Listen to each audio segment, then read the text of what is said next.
Today, we are pulling back the curtain on a dark and a secretive aspect of North Korea Kim Jong un's Pleasure Squad, a group of young women selected for their beauty and forced into a life of servitude to entertain the North Korean elite.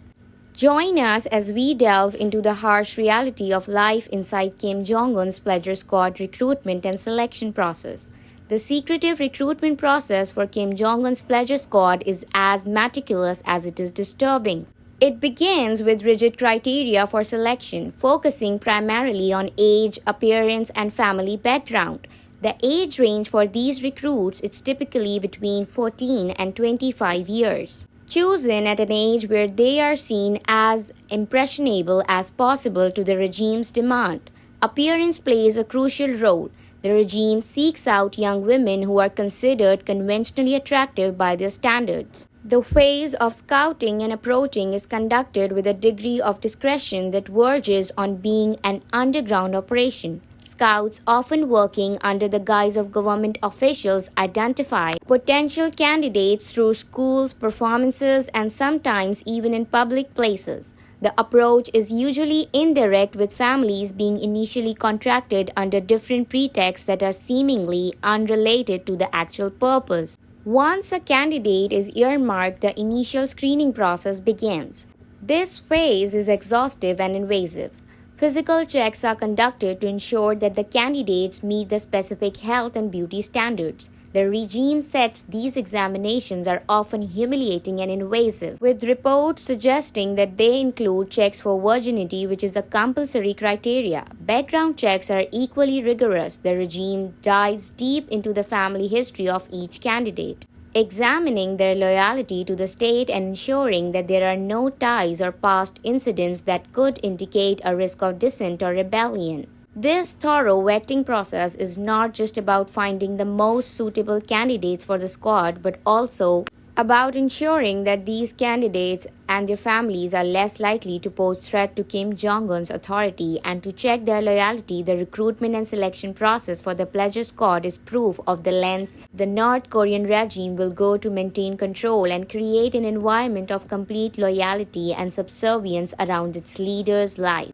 Inside the squad, the training regimen for members of the Kim Jong un's Pleasure Squad is as comprehensive as it is demanding. It goes far beyond mere physical appearance, encompassing a wide range of skills necessary to entertain and serve the elite. The women undergo rigorous training in various forms of etiquette, learning the intricacies of serving tea, dining manners, and the proper way to converse in the presence of high-ranking officials. Entertainment skills are also a crucial component of their training. They are taught to sing, dance, and sometimes play musical instruments, ensuring they can perform at any event. The daily life of these women is marked by strict schedules and routines, which are designed to keep them isolated and under constant control.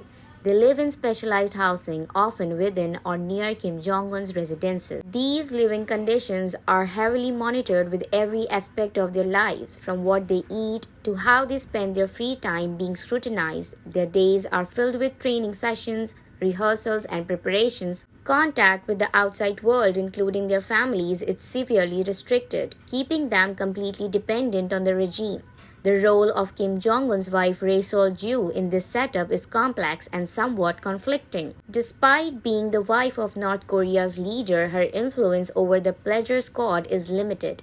Reports suggest that she herself lives under strict rules and surveillance, similar to those imposed on the squad members.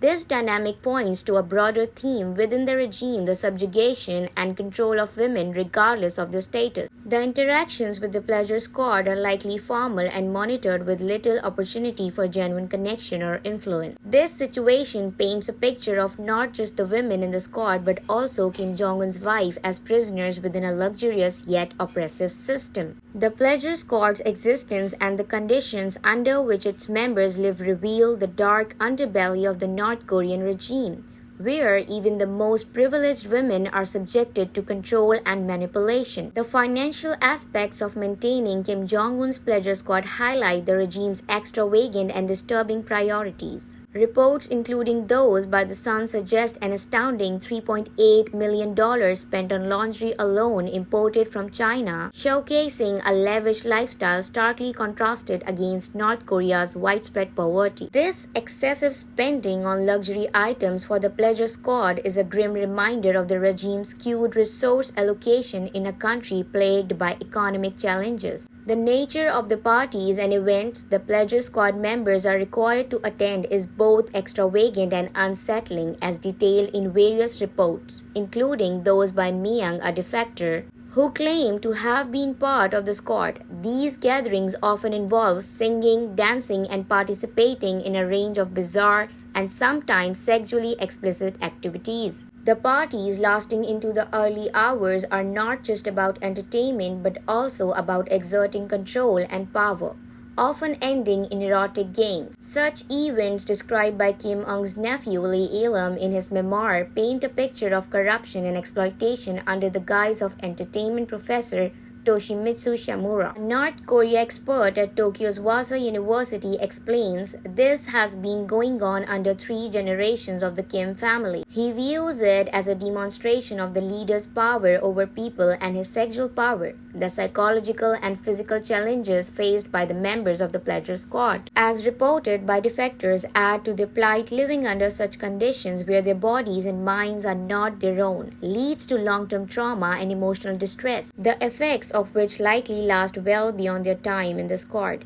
The Pleaure Squad's existence is a dark reality within the North Korean regime. It represents the extreme control exerted over individuals, particularly women, and highlights the contrast between the lavish lifestyles of the elite and the struggles of the general population behind the smiles. The true stories from defectors and sources about the life inside Kim Jong-un's Pleaure Squad are far more harrowing than the public image might suggest. The Sun reported the revival of this dark tradition under Kim Jong-un, with some members allegedly as young as 13. Defector Myung, who claimed to be part of the squad, shared her story of being recruited at 15, detailing the invasive inspections and the shame she felt. These personal accounts paint a picture of life filled with exploitation and fear, contrary to the public mask of glamour and privilege. Contrasting with this public image, the reality of the Pleaure Squad is one of control and abuse. The squad is often showcased as a symbol of luxury and extravagance in North Korea, a sign of the regime's power and wealth.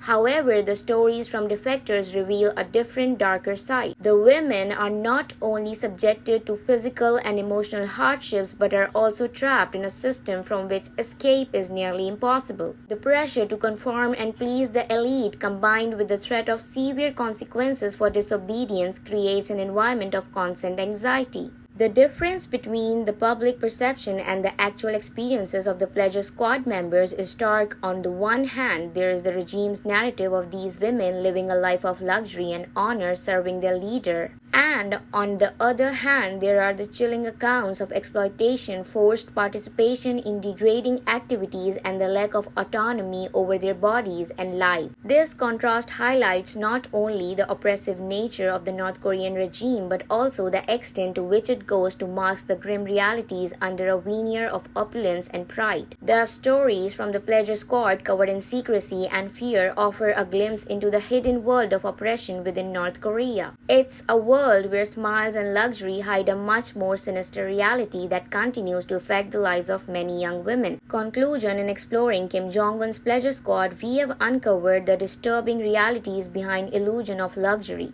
Young women selected for their looks and loyalty endure rigorous training and strict control. Far removed from the glamorous image portrayed publicly, this contrast reflects the oppressive nature of Kim's regime, using the squad as a tool for political gain while violating basic human rights. It's a gilded prison symbolizing the broader human rights issue in North Korea.